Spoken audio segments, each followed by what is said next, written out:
Hello everyone, so welcome back to my channel. Today we are going to go over Rei Ayanami, the first children pilot of the Evangelion series.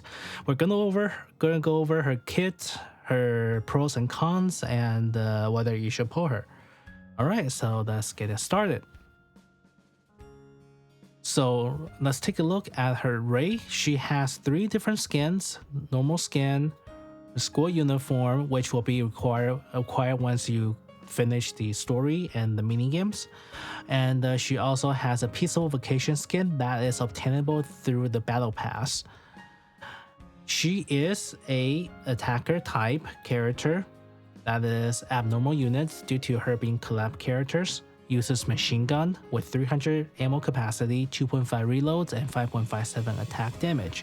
These are relatively very standardized machine gun build in the last couple of machine gun character releases, so nothing special here. And if we take a look at her skill, her skill 1 is a self-buff skill. For every 100 attack, it increases her elemental damage for 3 seconds by 30.23%. It also deals additional damage of 112.37% as final damage. What you need to realize that because it deals final attack as damage, it does not deal additional damage on core strike or parts or anything like that. So the actual damage of her output is going to be a little bit lower than what a lot of people has calculated. And on her skill 2, this is a instantaneous buff to her shield damage as she's loaded into the battle by 700%. So she will be a shield destroyer in game.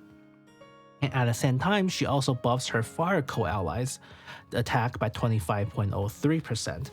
And Rei Ayanami being an attacker, this means that this is actually a really big help to her teammate, her fire code teammate, because attacker has the highest attack in game. But also this means that you have to boost up and level up her armor to the maximum to get the most benefit. This means that her helmet, her body parts, her main part, and also her boots has to be maximized in order for you to get the max benefit of attack boost from Rei. A burst creates a shield for fire type ally only, so this really only benefits Asuka right now, and it also enhances Asuka's skill when she's shielded. And at the same time, it also increases the attack damage of fire code ally only by 48.02%. This is actually a pretty high value buff. The only issue is that it's limited to fire code. Okay, and it is also a screen wipe of 990%, which is decently high. Alright, now let's talk about the actually skill efficiency of Rei's skills. One of the big issue for Rei is that her skill growth, basically between the skill level 1 and skill level 10, is not too big. If you take a closer look right here, between each level, 26.16 between 5 and 26.98. That is 0.8% growth for an entire skill level. Skill 2 suffers similar issuing. You only increase. Well, this increases your continuous damage to shield a bit, right? But you need to remember is the fact that shield for most fights does not last too long. So it's a split second buff in the normal fight. And on top of that, her attack boost to fire allies only still boost only 0.9% per skill level for her skill 2, right? Her burst skill is better. And the fact that each level it is now boosting roughly 2%, depending on the skill level. So the return of investment for all her skill is actually not that great. I honestly would say for Rei Ayanami, the normal calculation average that people calculated for a fire type teammate, for example, you have Alice on the team or you have Modernia, the amount of damage boost that her teammate is going to receive, because Rei is technically a support character, is going to be 4.6% for skill 1, 5.36% for skill 2, and 8.7% for burst. This means is that and if you take a look at an average character, average support characters, their skill boost is roughly about 18 to 20%. I would say 15 to 20% efficiency of return per skill investment between skill 1 to skill 10. So Ayanami's growth is on the very, very low side of things. And because of this, I typically will recommend you just do 4, 4, 7 at the start when you first pull her. And after that, you can probably do 6, 7, 10, 6, 7, 9 if you are lack of skill books, and maybe 7, 7, 9 if you have a little bit more normal skill ones. But I am very hesitant to recommend going over that. You can possibly do 7, 7, 10 for her final skill level, but I don't personally recommend going for more, just due to the fact that she doesn't really buff you all that much between skill 1 to skill 10. Alright, let's take a look at her equipment requirements, and I just realized I have made a mistake a couple seconds ago. Her skill 2 enhances her ally based off of her own attack. This means that you actually want to enhance her visor, her vest, and her arm guard. I accidentally say boot for some reason, I don't know why. But again, you want to enhance the top 3 P's, basically. The visor, the vest, and the arm guard. This will increase her natural attack, and this will also increase the amount of attack buff she gives to herself and her teammate. So what is the overload enhancement you want to get? As I previously stated, she is a machine gun user that skill 1 depends on the number of shots she perform. So it is recommended to get at least 2 ammo capacity. Definitely recommend above 60.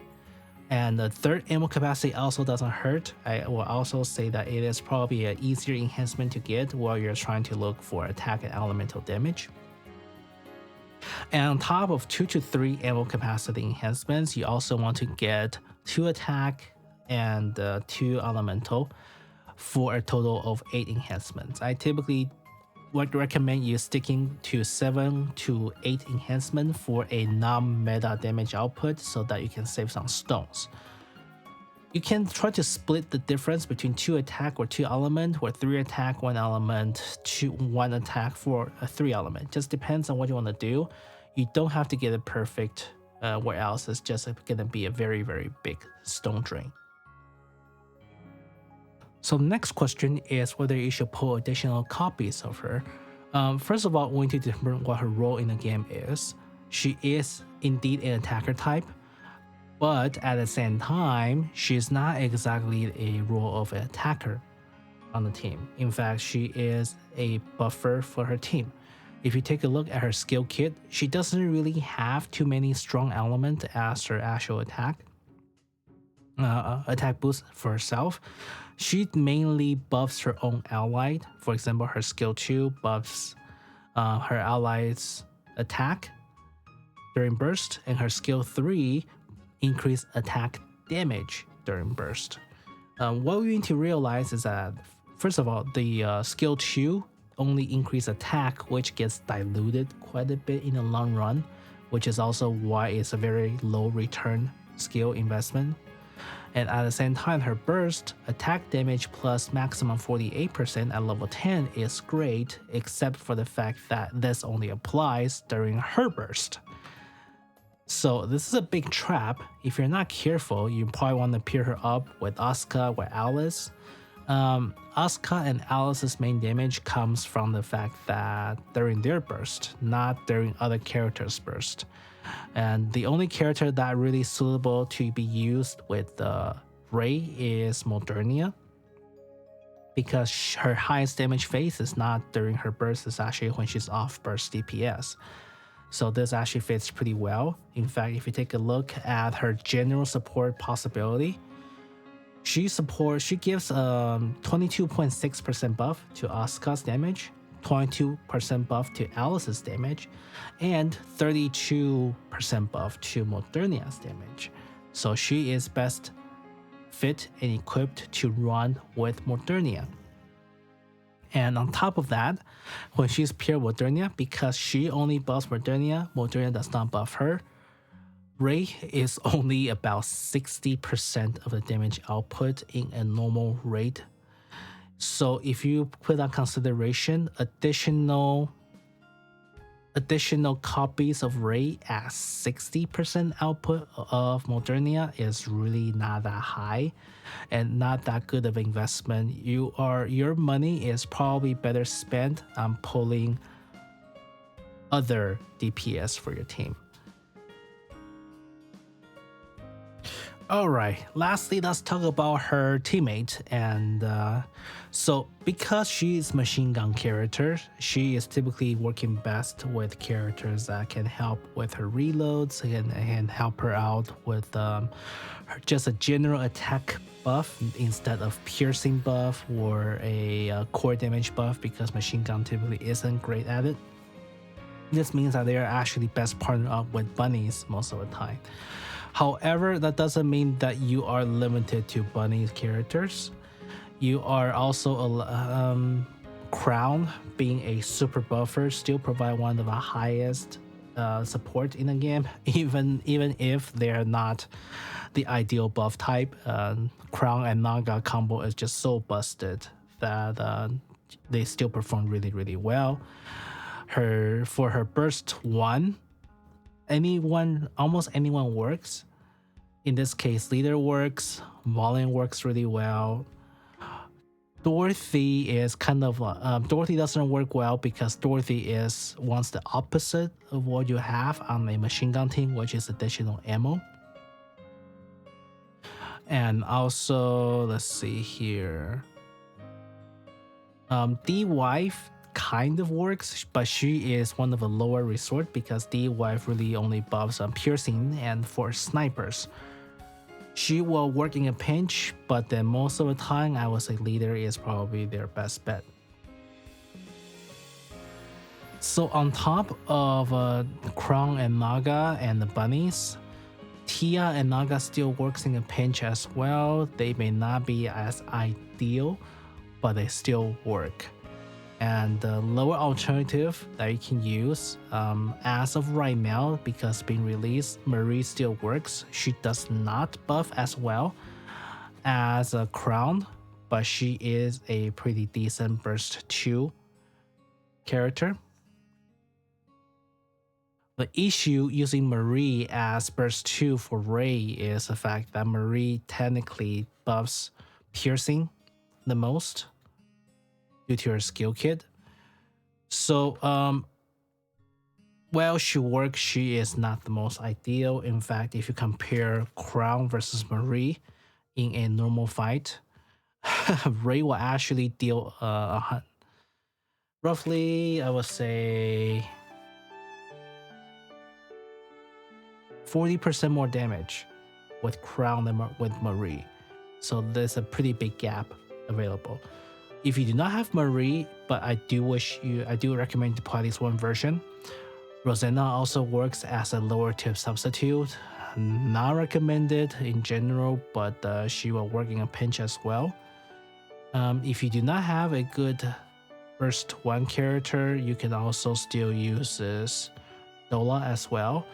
And on top of that, if you do not have any of the previous bursts I have previously mentioned, but you do have a burst 1, a Diesel with infinite ammo build, which requires Diesel to have 3 ammo maximum capacity, will work as well, because she will provide your Modernia and your Rei with infinite ammo, which increases their DPS as well. Even though she is definitely not the optimal pick, but she is a workable pick.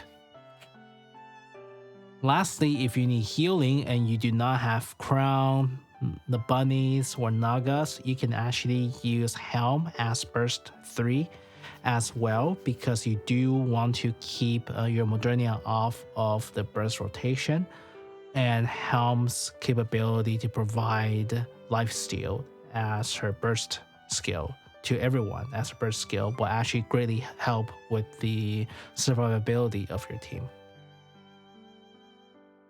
Using Privity also works as well instead of Helm. This will actually increase your overall team's damage because Rei does get a boost from having a faster reload time. If you compare the damage between Crown and Marie or slash Rosanna, Crown's increased reload time is actually a big factor, and the Privity will help with that. However, at the same time, you do lose survivability compared to Helm, so it depends on the stage what you need. And lastly, if you don't really care for survivability, and if you are using the characters such as Diesel, Winter Lamilla will also help because Winter Lamilla's buff for her damage also helps with everyone on her team.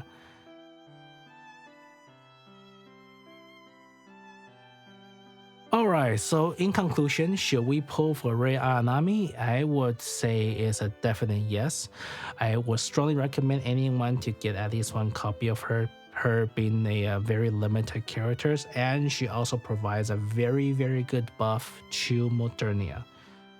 However, she is probably the least worth pulling character in the entire Evangelion collab in terms of usefulness. In terms of longevity, Marie has a decent chance of actually outlasting Asuka in terms of their place in the game, right? Because Marie is a supporter. However, as of to helpfully to make your entire team more powerful, Asuka takes priority, then Marie, lastly is Rei. So in that sense, I would definitely say that you really just need to get one copy of Rei. If you are, it doesn't matter, you're paying characters or free to play. And at the same time, if you're Wales, I still don't really recommend C7 her unless you are looking for that top 100-200% spot as well. To my understanding, she provides very, very, very little amount of additional damage and additional placement once you core 7 versus MLB or even core 1 her. So yeah, she is a very useful girl in terms of buffing her characters. It's just I do not believe it is worth it to get duplicate of her. All right. With that being said, thank you everyone for watching the review of Rei Ayanami, and I'll catch you next time. Good night.